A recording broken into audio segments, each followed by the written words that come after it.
ನಿವೃತ್ತ ಡಿಜಿ ಮತ್ತು ಐಜಿಪಿ ಓಂ ಪ್ರಕಾಶ್ ಬರ್ಬರ ಹತ್ಯೆ, ಆಸ್ತಿ ಕೌಟುಂಬಿಕ ವಿಚಾರಕ್ಕೆ ಭೀಕರ ಮರ್ಡರ್, ಅಜಾನುಬಾಹು ದೇಹಕ್ಕೆ ಚಾಕು ಇರಿದು ಪತ್ನಿ ಅಟ್ಟಹಾಸ. ಓಂ ಪ್ರಕಾಶ್ ಪೊಲೀಸ್ ಇಲಾಖೆಯಲ್ಲಿ ಹೆಸರು ಚಿರಪರಿಚಿತ.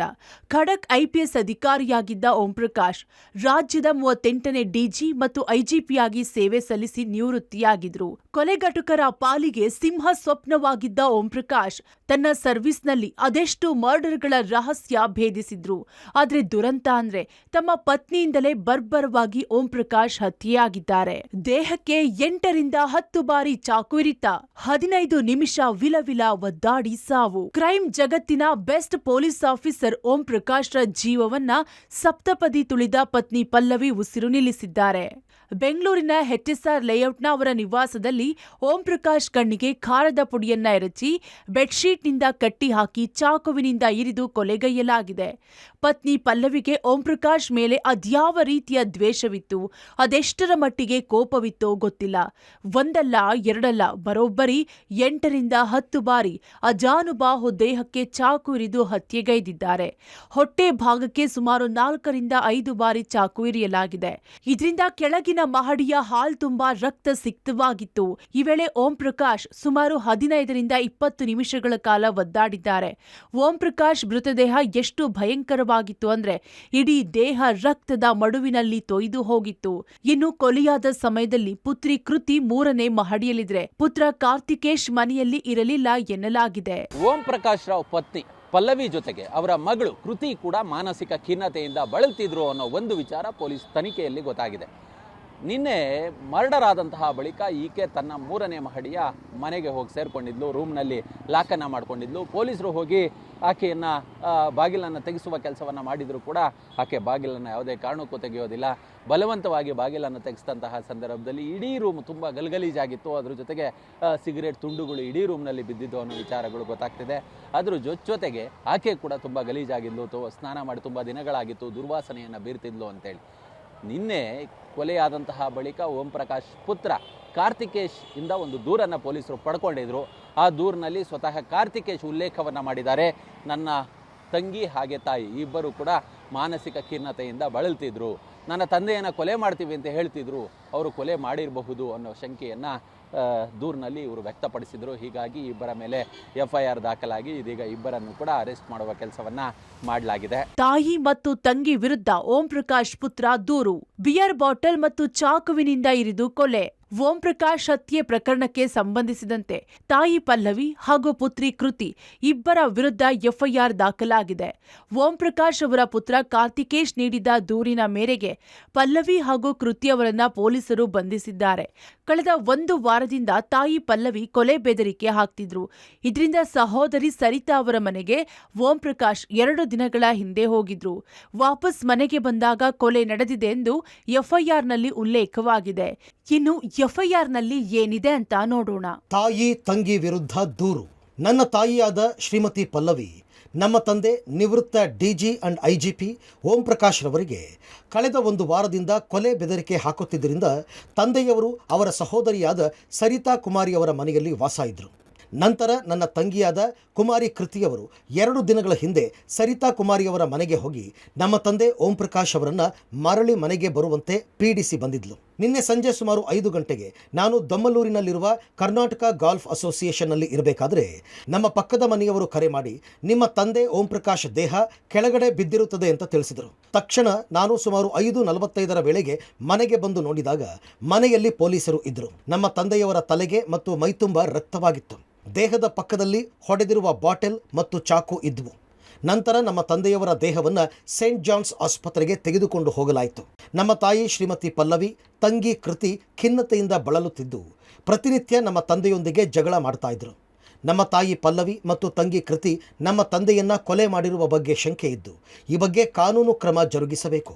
ನಿವೃತ್ತ ಪೊಲೀಸ್ ಅಧಿಕಾರಿ ಓಂ ಪ್ರಕಾಶ್ ಅನ್ನ ನಿನ್ನೆ ಮನೆಯಲ್ಲೇ ಹತ್ಯೆ ಮಾಡಲಾಗಿದೆ. ಹತ್ಯೆಗೆ ಸಂಬಂಧಿಸಿದಂತೆ ಈಗಾಗಲೇ ಅವರ ಪುತ್ರ ಕಾರ್ತಿಕೇಶ್ ದೂರನ್ನು ದಾಖಲಿಸಿದ್ದಾರೆ.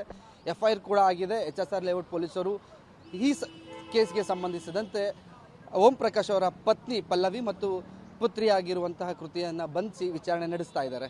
ಮುಖ್ಯವಾಗಿ FIR ಅಲ್ಲಿ ಏನು ದಾಖಲಾಗಿದೆ ಅಂತ ನೋಡೋದಾದರೆ ಕಾರ್ತಿಕೇಶ್ ನೀಡಿರುವಂಥ ದೂರಿನಲ್ಲಿ ಪ್ರಮುಖವಾಗಿ ಉಲ್ಲೇಖ ಆಗಿರುವಂಥದ್ದು ತಾಯಿ ಪಲ್ಲವಿಯವರು ತಂದೆಯನ್ನು ಕೊಲ್ತೀನಿ ಅಂತ ಒಂದು ವಾರದಿಂದ ಬೆದರಿಕೆ ಆಗ್ತಾ ಇದ್ರು ಅಂತ ಉಲ್ಲೇಖ ಮಾಡಿದೆ. ಈ ಹಿನ್ನೆಲೆಯಲ್ಲಿ ಓಂ ಪ್ರಕಾಶ್ ಅವರು ತನ್ನ ಸಹೋದರಿ ಸರಿತಾ ಮನೆಯಲ್ಲಿದ್ದರು. ಕಳೆದ 2 ದಿನದಿಂದ ಅಲ್ಲಿದ್ದವರು ನಿನ್ನೆ ಅಷ್ಟೇ ಮನೆಗೆ ಬಂದಿರ್ತಾರೆ. ನಿನ್ನೆ ಮನೆಗೆ ಬಂದ ಸಂದರ್ಭದಲ್ಲಿ ಮಧ್ಯಾಹ್ನ ಈ ಗಲಾಟೆ ಮಾಡಿ ಈಗ ಓಂ ಪ್ರಕಾಶ್ ಅವರನ್ನ ಹತ್ಯೆ ಮಾಡಿದ್ದಾರೆ ಅಂತ FIR ಅಲ್ಲಿ ಉಲ್ಲೇಖ ಕೂಡ ಆಗಿದೆ. ಇನ್ನು FIR ಅಲ್ಲಿ ಏನೆಲ್ಲ ದಾಖಲೆಗಳಿವೆ ಮತ್ತು ಏನೆಲ್ಲ ಉಲ್ಲೇಖ ಆಗಿದೆ ಕಂಪ್ಲೀಟ್ ಡೀಟೇಲ್ಸ್ ನೋಡ್ಕೊಂಡು ಹೋಗೋಣ ಬನ್ನಿ. ವಾರದ ಹಿಂದೆ ಓಂ ಪ್ರಕಾಶ್ ಪತ್ನಿ ನಡುವೆ ಗಲಾಟೆ, ಗನ್ ಹಿಡಿದು ಶೂಟ್ ಮಾಡೋದಾಗಿ ಬೆದರಿಕೆ, ವಾಟ್ಸ್ಆಪ್ ಗ್ರೂಪ್ ನಲ್ಲಿ ಪಲ್ಲವಿ ಚಾಟಿಂಗ್. ಓಂ ಪ್ರಕಾಶ್ ಹತ್ಯೆಯ ಬಳಿಕ ಅಚ್ಚರಿ ಸಂಗತಿಗಳು ಬೆಳಕಿಗೆ ಬರ್ತಿವೆ. ಪತಿ ಓಂ ಪ್ರಕಾಶ್ ಹಾಗೂ ಪತ್ನಿ ಪಲ್ಲವಿ ನಡುವೆ ಆಗಾಗ ಗಲಾಟೆ ಆಗ್ತಿತ್ತು ಎನ್ನಲಾಗಿದೆ. ಅಲ್ಲದೆ ಮನೋರೋಗದಿಂದ ಬಳಲುತ್ತಿದ್ದ ಪತ್ನಿ ಪಲ್ಲವಿ ಓಂ ಪ್ರಕಾಶ್ ವಿರುದ್ಧ ಗಂಭೀರ ಆರೋಪಗಳನ್ನ ಮಾಡಿದ್ದಾರೆ. ಒಂದು ವಾರದ ಹಿಂದಿನ ಪಲ್ಲವಿ ವಾಟ್ಸ್ಆಪ್ ಚಾಟ್ ಪಬ್ಲಿಕ್ ಟಿವಿಗೆ ಲಭ್ಯವಾಗಿದೆ. ಪೊಲೀಸ್ ಆಫೀಸರ್ಸ್ ವೈಫ್ ಅಸೋಸಿಯೇಷನ್ ಗ್ರೂಪ್ನಲ್ಲಿ ಏನೆಲ್ಲ ಮೆಸೇಜ್ ಮಾಡಿದ್ರು ಅನ್ನೋ ಡೀಟೇಲ್ಸ್ ಸಿಕ್ಕಿದೆ. ಪಲ್ಲವಿ ನಿವೃತ್ತ ಡಿಜಿ ಪತ್ನಿ. ಈ ಗ್ರೂಪ್ನಲ್ಲಿರೋ ಅಧಿಕಾರಿಗಳು ಸದಸ್ಯರು ಶೀಘ್ರದಲ್ಲೇ ಕ್ರಮ ಕೈಗೊಳ್ಳಿ. ಮನುಷ್ಯತ್ವಕ್ಕೆ ಬೆಲೆ ಕೊಡೋದಾದ್ರೆ ಈ ಸಂದೇಶ ಜಾಸ್ತಿ ಜನಕ್ಕೆ ತಲುಪಿಸಿ. ನನ್ನ ಗಂಡನ ಬಗ್ಗೆ ನಾನು ಹೇಳಿದ ಎಲ್ಲಾ ಸಂಗತಿಗಳು ಸರಿಯಾಗಿವೆ. ಒಂದು ತಪ್ಪು ಗ್ರಹಿಕೆ ಇನ್ನಷ್ಟು ಹಲವು ವಿಷಯಗಳಿಗೆ ಕಾರಣವಾಗುತ್ತದೆ. ನನ್ನ ಗಂಡ ಡಿಜಿಪಿ ಹುದ್ದೆಯ ಕೊನೆಯ ಕೆಲ ತಿಂಗಳುಗಳಲ್ಲಿ ಪ್ರತಿ 10 ರಿಂದ 15 ದಿನಗಳಿಗೊಮ್ಮೆ ಒಬ್ಬ ಪೊಲೀಸ್ ಅಧಿಕಾರಿ ಸುಸೈಡ್ ಮಾಡ್ಕೊಳ್ತಿದ್ರು. ಪ್ರತಿಯೊಂದು ಪ್ರಕರಣವನ್ನು ಮಾನಸಿಕ ಅಸ್ಥಿರತೆ ಎಂದು ಹೇಳುತ್ತಿದ್ರು. ಓಂ ಪ್ರಕಾಶ್ ಬಳಿ ರಿವಾಲ್ವರ್ ಇದೆ, ಕೂಡಲೇ ವಶಪಡಿಸಿಕೊಳ್ಳಬೇಕು. ಹ್ಯಾಕ್ ಅಥವಾ ಕಣ್ಮರೆಯಾಗುವ ಮೊದಲು ಮೆಸೇಜ್ ಸೇವ್ ಮಾಡಿ. ಪ್ರತ್ಯೇಕವಾಗಿ ವಾಸಿಸಲು ಕೇಳುತ್ತಿದ್ದೇನೆ, ಆದರೆ ಯಾವುದೇ ಪ್ರಯೋಜನವಾಗಿಲ್ಲ. ನಾನು ಒಬ್ಬಂಟಿಯಾಗಿ ಎಲ್ಲಿಗೆ ಹೋದರೂ ಅದೇ ಆಹಾರ ಮತ್ತು ವಿಷಯುಕ್ತ ನೀರು. ವಿಷಾಹಾರ ದೇಹ ಸೇರಿದ್ದು ಮಗಳು ತೀವ್ರವಾಗಿ ಬಳಲುತ್ತಿದ್ದಾಳೆ. ಇದನ್ನೆಲ್ಲ ನೋಡಿಕೊಂಡು ಸುಮ್ಮನೆ ಕುಳಿತುಕೊಳ್ಳಲು ಸಾಧ್ಯವಿಲ್ಲ. ವಿಷಪ್ರಾಶನವು ನೀವು ಓದಲು ಕೇವಲ ಒಂದು ಪದವಾಗಿದೆ. ಇದು ತುಂಬಾ ನೋವಿನಿಂದ ಕೂಡಿದೆ. ಸರಿಯಾದ ತನಿಖೆ ಆಗಬೇಕು. ಅಜಿತ್ ದೋವಲ್ ಅವರ ಗಮನಕ್ಕೆ ತನ್ನಿ. ಇದು ರನ್ಯಾರಾವ್ ಪ್ರಕರಣಕ್ಕಿಂತ ತುಂಬಾ ಅಪಾಯಕಾರಿ. ನನ್ನ ಮಗಳು ಮತ್ತು ನನಗೆ ಏನಾದರೂ ಸಂಭವಿಸಿದ್ರೆ, ಮುಂದೆ ಏನಾದರೂ ಆದ್ರೆ ಅದಕ್ಕೆ ನನ್ನ ಗಂಡನೇ ಕಾರಣ. ನಾನು ಕಷ್ಟ ಅನುಭವಿಸಬೇಕಾಗುತ್ತದೆ. ಇದು ನೋವಿನ ಸಂಗತಿ. ನಮ್ಮ ನೋವು ನಿಧಾನವಾಗಿ ಹೆಚ್ಚುತ್ತಿದೆ. ಏನ್ ಮಾಡೋದು ಅಂತ ಚಾಟ್ ಮಾಡಿದ್ದಾರೆ. ಸಾಕಷ್ಟು ವರ್ಷಗಳಿಂದ ಕೌಟುಂಬಿಕ ಕಲಹವನ್ನು ಹೊಂದಿದ್ದಂಥ ಓಂ ಪ್ರಕಾಶ್ ಮತ್ತು ಅವರ ಪತ್ನಿ ಪಲ್ಲವಿ ಇಬ್ಬರು ಕೂಡ ಮನೆಯಲ್ಲಿ ಸಾಕಷ್ಟು ಬಾರಿ ಜಗಳವನ್ನು ಮಾಡ್ಕೊಂಡಿರ್ತಾರೆ. ಕಳೆದ 1 ವಾರದ ಹಿಂದೆ ಪಲ್ಲವಿಯವರು ಮನೆಯಲ್ಲಿ ಜಗಳ ಆದ ಬಳಿಕ ವೈಫ್ಸ್ ಅಸೋಸಿಯೇಷನ್ ಅಂದರೆ ಆಫೀಸರ್ಸ್ ವೈಫ್ಸ್ ಅಸೋಸಿಯೇಷನ್ ಅಂತೇನು ವಾಟ್ಸಪ್ ಗ್ರೂಪ್ ಏನಿದೆ, ವಾಟ್ಸಪ್ ಗ್ರೂಪ್ನಲ್ಲಿ ಸುದೀರ್ಘವಾಗಿ ಒಂದು ಮೆಸೇಜನ್ನು ಬಿಡುವಂಥದ್ದು. ಅಂದರೆ ಆ ಮೆಸೇಜ್ನಲ್ಲಿ ಉಲ್ಲೇಖವನ್ನು ಮಾಡ್ತಾ ಹೋಗ್ತಾರೆ, ನನಗೆ ಮತ್ತು ನನ್ನ ಮಗಳಿಗೆ ಸಾಕಷ್ಟು ದೈಹಿಕ ಮತ್ತು ಮಾನಸಿಕ ತೊಂದರೆಗಳಾಗ್ತದೆವೋ ಆ ಹಿನ್ನೆಲೆಯಲ್ಲಿ ಓಂ ಪ್ರಕಾಶ್ ಅವರ ವಿರುದ್ಧ ಸುಮೋಟೋ ಪ್ರಕರಣವನ್ನು ದಾಖಲು ಮಾಡ್ಕೊಳ್ಬೇಕು, ಜೊತೆಗೆ ಅವರ ವಿರುದ್ಧ ತನಿಖೆಯನ್ನು ಮಾಡಬೇಕು ಅಂತೇಳಿ ಕೂಡ ಆಗ್ರಹನ ಮಾಡ್ತಾರೆ. ಜೊತೆಗೆ ಅವರು ಇನ್ನೊಂದು ದೊಡ್ಡ ಅಲಿಗೇಷನನ್ನು ಕೂಡ ಮಾಡುವಂಥದ್ದು, ಓಂ ಪ್ರಕಾಶ್ ಅವರಿಗೆ ಟೆರರಿಸ್ಟ್ಗಳ ಜೊತೆಯಲ್ಲಿ ಸಂಬಂಧ ಇದೆ, ಮಸ್ತಾನ್ ಅನ್ನೋ ಟೆರರಿಸ್ಟ್ನ ಜೊತೆಯಲ್ಲಿ ಸಂಬಂಧ ಇರೋ ಹಿನ್ನೆಲೆಯಲ್ಲಿ ಆತನನ್ನು ಬಳಕೆ ಮಾಡಿ ನಮ್ಮನ್ನು ಹತ್ಯೆ ಮಾಡುವಂಥ ಪ್ರಯತ್ನಗಳನ್ನು ಮಾಡ್ತಾ ಇದ್ದಾರೆ ಮತ್ತು ನಮಗೆ ಸ್ಲೋ ಪಾಯ್ಸನ್ ಅನ್ನು ಕೂಡ ಕೊಟ್ಟು ಅದರಿಂದ ನಮ್ಮನ್ನು ಹತ್ಯೆ ಮಾಡುವಂಥ ಕೆಲಸವನ್ನು ಮಾಡ್ತಾ ಇದ್ದಾರೆ ಅಂತೇಳಿ ಆರೋಪವನ್ನು ಕೂಡ ಮಾಡಿರುವಂಥದ್ದು. ಅಂದರೆ ಅವರು ಸುದೀರ್ಘವಾಗಿ 1 ವಾರದ ಹಿಂದೆ ಮಾಡಿದಂಥ ಮೆಸೇಜ್ ಏನಿದು ಅದು ಪಬ್ಲಿಕ್ ಟಿವಿಗೆ ಲಭ್ಯವಾಗಿರುವಂಥ ಮೆಸೇಜ್ನಲ್ಲಿ ಸಂಪೂರ್ಣ ಘಟನಾವಳಿಗಳನ್ನು ಅವರು ಉಲ್ಲೇಖವನ್ನು ಮಾಡಿದ್ದಾರೆ. ಕೊಲೆ ಬಳಿಕ ಪೊಲೀಸ್ಗೆ ಪತ್ನಿ ಪಲ್ಲವಿ ಕರೆ, ರಾಕ್ಷಸನ ಸಂಹಾರ ಮಾಡಿದ್ದಾಗಿ ಪಲ್ಲವಿ ಹೇಳಿಕೆ. ಆತ್ಮರಕ್ಷಣೆಗಾಗಿ ಪತಿಯ ಹತ್ಯೆ ಮಾಡಿದ್ರ ಪಲ್ಲವಿ. ಕಾಕಿ ವಿಚಾರಣೆ ವೇಳೆ ಅಸಲಿ ಸತ್ಯ ಬಾಯ್ಬಿಟ್ಟ ಪತ್ನಿ. ಓಂ ಪ್ರಕಾಶ್ ರನ್ನ ಬರ್ಬರವಾಗಿ ಕೊಲೆಗೈದಿದ್ದ ಪತ್ನಿ ಪಲ್ಲವಿ ನಂತರ ಪೊಲೀಸರಿಗೂ ಕರೆ ಮಾಡಿ ಮಾಹಿತಿ ನೀಡಿದ್ದಾರೆ ಎಂದು ಹೇಳಲಾಗ್ತಿದೆ. ಅಲ್ಲದೆ ಮತ್ತೋರ್ವ ನಿವೃತ್ತ ಡಿಜಿ ಮತ್ತು ಐಜಿಪಿ ಪತ್ನಿಗೆ ಪಲ್ಲವಿ ವಿಡಿಯೋ ಕಾಲ್ ಮಾಡಿದ್ದಾರೆ. ಈ ವೇಳೆ ರಾಕ್ಷಸನ ಸಂಹರಿಸಿದ್ದಾಗಿ ಹೇಳಿದ್ದಾರೆ ಎನ್ನಲಾಗಿದೆ. ಇನ್ನು ಪೊಲೀಸರ ವಿಚಾರಣೆ ವೇಳೆ ಪಲ್ಲವಿ ಆತ್ಮರಕ್ಷಣೆಗಾಗಿ ಕೊಲೆಗೈಯಲಾಗಿದೆ ಎಂದು ಹೇಳಿದ್ದಾರೆ. ಬೆಳಗ್ಗೆ ಇಬ್ಬರ ನಡುವೆ ಜಗಳ ನಡೆದಿತ್ತು.